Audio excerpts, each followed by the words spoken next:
Yo, what is going on, guys? It's your buddy Double D, and welcome back to the firing range in Tom Clancy's The Division. Today, we're going to do a brief overview of some new announcements they made for the patch coming out on Tuesday, the one that is going to include the incursion. I did go over some of the big-ticket items and things like that when I talked about them in one of my previous videos, so we're not going to go into detail, but there have been some new announcements, new adjustments, and I did want to bring those really quick to you guys. If you were interested in reading the patch notes in their entirety, I have a link in the description box below, so let's jump right into it. Falcon Loss is the incursion. You're going to need to be level 30 and have completed the general assembly to access this mission. The gear sets have been announced. There is Tactician's Authority, which enhances electronics and support capabilities. Striker Battle Gear provides bonuses for assault capabilities. Sentry's Call enhances marksman capabilities. Path of the Nomad is going to be the solo, provides bonuses for lone wanderers. So there you go.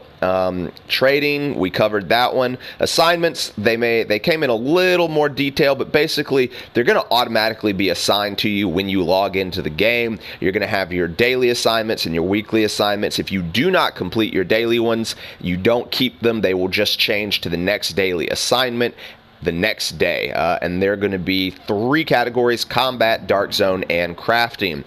Most assignments can be completed while playing alone, but some will require enlisting other agents' assistance to complete.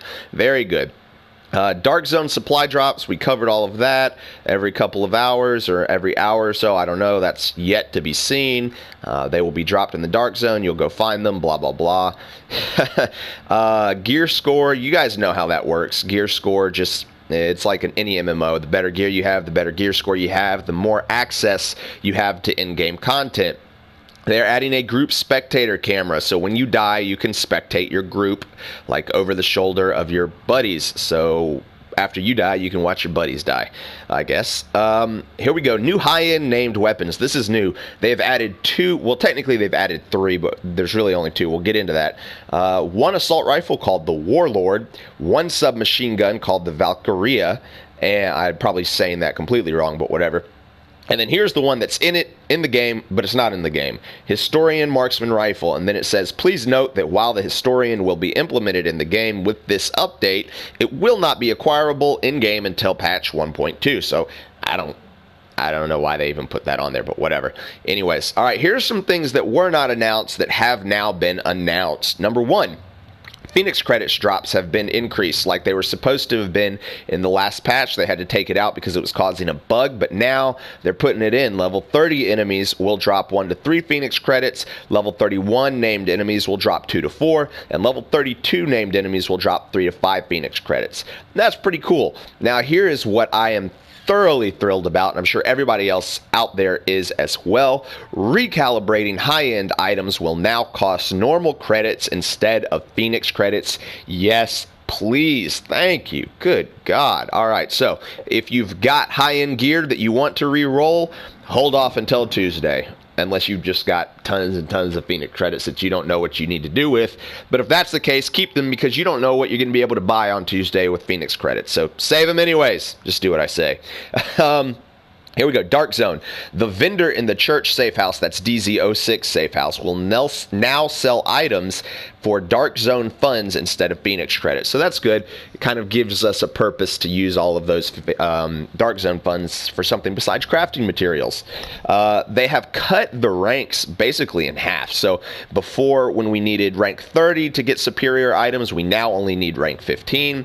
Rank 25 instead of 50 for the level 30 high end, and rank 40 instead of 50 for level 31 high end. So that's pretty cool. Here is the other awesome thing that they did not announce that shows they're really listening to a lot of the complaints that they have. They're adding a Dark Zone bracket for characters with a gear score of 160 plus. So no more running around annihilating newbies. Now that does completely depend on how the Dark Zone bracket works and how the gear score calculation works. Because if they just calculate by the gear that is equipped, I see a lot of people just throwing on their lower gear score gear to drop it going into that lower bracket and then putting on their new gear. So hopefully it either calculates all of the gear inside of the inventory or it will auto transfer you once you have put on your higher level gear. They're kind of screwing us on the crafting here. They're increasing everything. So, for example, before the craft ratio was 5-to-1, meaning I could, craft 5 blue to get 1 gold. Now they're changing it that it's going to be 10 standard, that's green materials, to craft 1 blue material. 15 blue material instead of 5. So they're tripling the cost to craft 1 high end, and then 10 high end materials to instead of 8. I didn't know that you could do that. 10 high-end materials to craft 1 level 31 high-end item. So that's going to be a little rough. They're also decreasing what we get out of our deconstruction. So deconstructing a standard item yields 1 standard material instead of 2, and deconstructing a high-end yields 1 high-end instead of 2. So if you guys have anything to deconstruct, I recommend you do it before Tuesday. They're adding new level 31 and 32 item level high-end item blueprints to vendors in the dark zone, and they have removed division tech from some of the level 31 high-end blueprints. So if you've got a bunch of gold division tech and you're thinking about crafting and you happen to watch this video, do not craft until the patch, because you don't know what's going to require division tech and what will not. So that's pretty interesting. Everything else on here are bug fixes and PC specific fixes. Again, I've got a description in the box below, but I've got a link in the description box below. I hope that helps. I hope you guys got some good information from this. The basic short story version is don't use Phoenix credits. Break down everything that you have currently. Don't recalibrate until Tuesday. And I guess we'll just see how everything else plays out from there. So if you guys enjoyed the video, found any information helpful, do me a favor, go ahead and thumbs up the video. It helps me get my content out there. My channel is growing, and I really appreciate everybody that has subscribed over the last month.